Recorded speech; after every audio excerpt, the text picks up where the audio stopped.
सर्दियों की सुबह थी। दिल्ली एयरपोर्ट की भीड़ अपने चरम पर थी। बिजनेस ट्रैवलर्स लैपटॉप लेकर भाग रहे थे। परिवार छुट्टियों पर जाने को तैयार थे और हर तरफ चकाचौंध थी। इसी भीड़ में एक बुजुर्ग व्यक्ति धीरे धीरे चलते हुए एयरलाइंस के काउंटर तक पहुंचे। उनका पहनावा सादा था, सफेद कुर्ता पाजामा, ऊपर एक पुराना भूरे रंग का स्वेटर और पैरों में फटी सी चप्पल। हाथ में एक प्लास्टिक कवर में रखी हुई प्रिंटेड टिकट थी, शायद कहीं से किसी ने निकाल कर दी हो। उनके चेहरे पर शांति थी, लेकिन आंखों में एक थकान भी, जैसे कोई लंबा सफर तय करके आया हो और अब केवल कंफर्म सीट का आश्वासन चाहिए। उन्होंने काउंटर पर खड़ी लड़की से बड़े विनम्र स्वर में पूछा, बिटिया, ये मेरी टिकट है, सीट कंफर्म है क्या? मुझे जयपुर जाना है। लड़की ने एक नजर उन्हें ऊपर से नीचे तक देखा, फिर मुंह बनाया और बोली, अंकल, ये रेलवे स्टेशन नहीं है, यहां बोर्डिंग ऐसे नहीं मिलती, पहले ऑनलाइन चेक इन करना पड़ता है। बुजुर्ग थोड़ा घबरा गए। मुझे नहीं आता बेटा, ये सब, बस आप एक बार देख लो प्लीज, मेरी बहू अस्पताल में है। पास खड़ा एक और कर्मचारी हंसते हुए बोला, अरे इन्हें कौन टिकट देता है भाई, ये लोग ऐसे ही फालतू घूमते हैं। अंकल, आप घर जाइए, ये आपके बस की बात नहीं है। भीड़ के बीच कुछ लोग ये देख रहे थे, लेकिन कोई कुछ नहीं बोला। किसी को जल्दी थी, किसी को फर्क नहीं पड़ा। वो बुजुर्ग फिर बोले, बस एक बार कंप्यूटर में चेक कर लीजिए, टिकट असली है बेटा। इस बार लड़की ने टिकट ली, बिना देखे ही फाड़ डाली और जोर से कहा, sir please clear the area, this is not allowed here. बुजुर्ग स्तब्ध रह गए। हाथ में अब सिर्फ आधी फटी हुई टिकट थी। उनका चेहरा थोड़ी देर के लिए सूना पड़ गया, फिर उन्होंने धीरे से गर्दन झुकाई और पीछे मुड़कर भीड़ में खो गए। बाहर एयरपोर्ट के गेट के पास वो एक बेंच पर जाकर बैठे।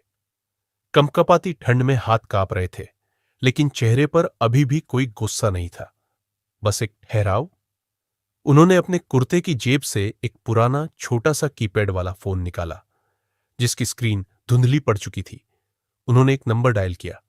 आवाज धीमी थी, लेकिन शब्द साफ थे। हां, मैं एयरपोर्ट पर हूं, जैसा डर था वैसा ही हुआ।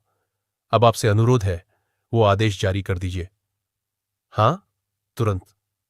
कॉल काटने के बाद उन्होंने बस एक लंबी सांस ली और आंखें बंद कर ली। अंदर एयरपोर्ट पर हलचल शुरू हुई।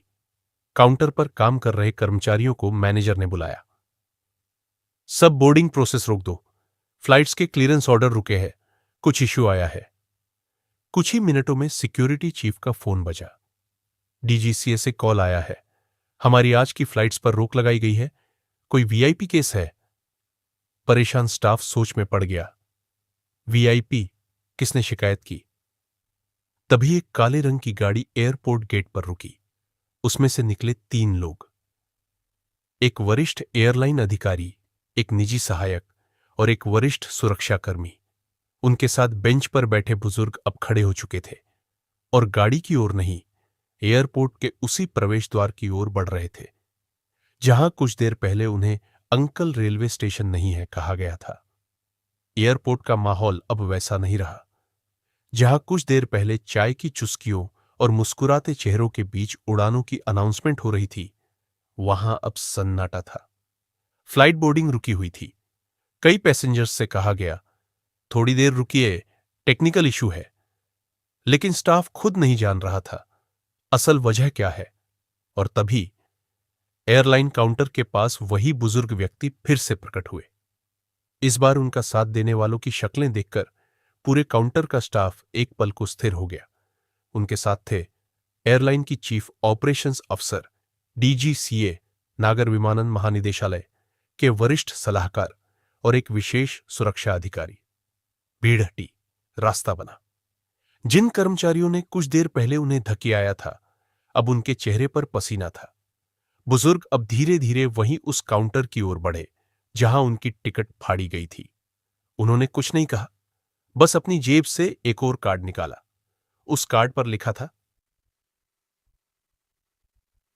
श्रीमान अरविंद शेखर, वरिष्ठ नागरिक एवं नागर विमानन मंत्रालय के सलाहकार, पूर्व अध्यक्ष, नागरिक विमानन प्राधिकरण। उनकी पहचान देखकर मैनेजर का चेहरा सफेद पड़ गया और तभी डीजीसीए अधिकारी ने गुस्से में कहा, आप लोगों ने इन्हें बेइज्जत किया, बिना आईडी देखे टिकट फाड़ दी। काउंटर पर खड़ी लड़की के हाथ से टिकट का फटा टुकड़ा गिर गया। अरविंद जी ने अब पहली बार कुछ कहा, पर आवाज में गुस्सा नहीं, सिर्फ पीड़ा थी।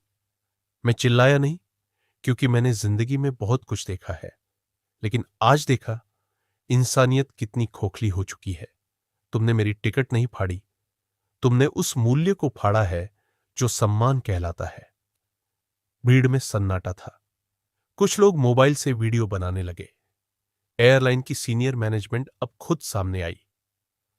सर, हम शर्मिंदा है, पूरी टीम से माफी मांगते हैं। अरविंद जी ने एक बार मुस्कुराकर कहा, माफी उनसे मांगो जो आगे भी ऐसे पहनावे देखकर लोगों को परखते रहेंगे। मेरे जाने के बाद भी किसी और को यह अपमान सहना न पड़े। फैसला तुरंत हुआ। जिन 2 कर्मचारियों ने टिकट फाड़ी थी, उन्हें निलंबित कर दिया गया। एयरपोर्ट पर सभी कर्मचारियों को एल्डर डिग्निटी एंड डिस्क्रिमिनेशन पर अनिवार्य ट्रेनिंग करवाने का आदेश दिया गया। और सबसे अहम, डीजीसीए द्वारा उस एयरलाइन को 1 सप्ताह की चेतावनी दी गई। यदि किसी और वरिष्ठ नागरिक के साथ ऐसी घटना दोहराई गई, लाइसेंस सस्पेंशन की कार्यवाही शुरू की जाएगी। बुजुर्ग का चेहरा अब शांत था। उन्होंने किसी को नीचा नहीं दिखाया, कोई चिल्लाहट नहीं, कोई बदला नहीं, बस एक शालीन सच्चाई से सबको आईना दिखा दिया। वो गेट की ओर बढ़े। इस बार उन्हें कोई नहीं रोक रहा था। एक कर्मचारी उनके पास दौड़ते हुए आया। सर, कृपया बैठ जाइए, हम आपके लिए विशेष लाउंज तैयार करवा रहे हैं। अरविंद जी ने सिर्फ इतना कहा, नहीं बेटा, मुझे भीड़ में बैठना अच्छा लगता है, वहां इंसानियत के असली चेहरे दिखते हैं। अब जब अरविंद शेखर एयरपोर्ट के उसी वेटिंग जोन में जाकर एक कोने में बैठ गए, सबकी नजरें उन पर ही थीं, पर अब नजरिया बदल चुका था। कुछ लोग मोबाइल में उनका नाम सर्च कर रहे थे, कुछ पूछ रहे थे, ये हैं कौन, और जो सर्च कर पा रहे थे, उनके चेहरे पर चौंकाहट साफ थी। अरविंद शेखर, एक नाम जो देश की हवा में बदलाव लाया। वो कोई सामान्य बुजुर्ग नहीं थे। देश के सबसे पहले डीजीसीए रिफॉर्म पॉलिसी बोर्ड के अध्यक्ष रहे। उनकी अगुवाई में भारत ने पहली बार एल्डरली फ्रेंडली एविएशन पॉलिसी लागू की, जिससे हजारों बुजुर्गों को एयर ट्रैवल की सुविधा मिली। कई बड़े अंतर्राष्ट्रीय एयरलाइन प्रोजेक्ट्स के मुख्य सलाहकार रहे। पद्म भूषण से सम्मानित, पर कभी उसका ढिंढोरा नहीं पीटा। उनकी पहचान किसी वीआईपी पास से नहीं, उनकी सादगी और सोच से बनी थी। क्यों लौटे इतने सालों बाद? किसी पत्रकार ने धीरे से उनके पास जाकर पूछा, सर, आप इतने चुप क्यों रहे जब आपको धक्का दिया गया? अरविंद जी ने मुस्कुराते हुए कहा, कभी किसी एयरपोर्ट पर मैंने वर्दी पहनकर आदेश दिए थे। आज उसी एयरपोर्ट पर मैं आम आदमी बनकर अपमान झेल रहा था। मैं जानना चाहता था, क्या हमारे बनाए कानून सिर्फ फाइलों में है या दिलों में भी? उनकी वापसी का मकसद क्या था? वो एयरलाइन उनकी पुरानी पेंशन फंड कंपनी में इन्वेस्टर थी। आज वो वहां सिर्फ यह देखने आए थे, क्या इस देश में अब भी बुजुर्गों को इज्जत मिलती है? उनके अनुभव ने सिखाया था, किसी सिस्टम की ताकत उसकी तकनीक में नहीं, उसकी संवेदनशीलता में होती है। जो दिखता है वही सच नहीं होता। काउंटर स्टाफ जो पहले मजाक कर रहे थे, अब आंखें नीची की खड़े थे। अरविंद जी ने उनमें से एक युवा कर्मचारी को पास बुलाया। लड़का कांप रहा था। बेटा, तुमने मेरा टिकट फाड़ा था, अब जिंदगी में किसी का सम्मान मत फाड़ना। ये कुर्सियां बदल जाएंगी, लेकिन तुम्हारी सोच वही तुम्हें आदमी बनाती है या सिर्फ एक मशीन? और फिर लाउंज में बैठा हर यात्री आज कुछ सीखकर जा रहा था। किसी ने लिखा ट्विटर पर, आज देखा, असली ताकत वो है जो चुप रहती है और जरूरत पड़ने पर सिर्फ एक कॉल से पूरा सिस्टम हिला देती है। एक बुजुर्ग महिला ने मुस्कुराकर कहा, वो इंसान अकेले नहीं थे, उनके साथ पूरा अनुभव खड़ा था। फ्लाइट बोर्डिंग शुरू हो चुकी थी। घोषणा हो रही थी, विस्टारा फ्लाइट 304 बेंगलुरु के लिए अब बोर्डिंग गेट 5B से शुरू हो रही है। लेकिन आज कोई भी यात्री उतनी जल्दी में नहीं था जितना अक्सर होता है। सबकी नजरें अब भी उस बुजुर्ग पर टिकी थीं, जिसने एक टूटे से टिकट से पूरा सिस्टम हिला दिया। अरविंद जी ने धीरे से उठकर अपना बैग उठाया, पुराना, चमक खो चुका बैग, पर उसी में बसा था इतिहास का भार। वो चलते हुए गेट की ओर बढ़े। रास्ते में वही मैनेजर जिसने उन्हें अपमानित किया था, उनके सामने हाथ जोड़कर खड़ा था। सर, प्लीज एक बार माफ कर दीजिए। अरविंद जी रुके, उसकी आंखों में देखा और बोले, माफ कर दूंगा, लेकिन शर्त पर। हर उस यात्री से माफी मांगो जो तुम्हारे शब्दों से टूटे हैं, और हर उस बुजुर्ग को नम्रता से देखो जो तुम्हारे सिस्टम की चुप बेंचों पर बैठते हैं। गेट पर पहुंचते ही एयरलाइन की सीनियर टीम उनका इंतजार कर रही थी। फूलों का गुलदस्ता, वीआईपी चेयर, सब रखा गया था, लेकिन उन्होंने मुस्कुराकर मना कर दिया। मैं वीआईपी नहीं, एक रिमाइंडर हूं कि बुजुर्ग कोई बोझ नहीं, बल्कि नींव है इस समाज की। नीचे एयरपोर्ट पर वो कर्मचारी जिनके कारण सारा विवाद शुरू हुआ, अब भी उस फटे हुए टिकट को देख रहे थे। उनमें से एक ने धीरे से कहा, हमने उनकी टिकट नहीं फाड़ी, हमने अपनी सोच का पर्दा उतार दिया।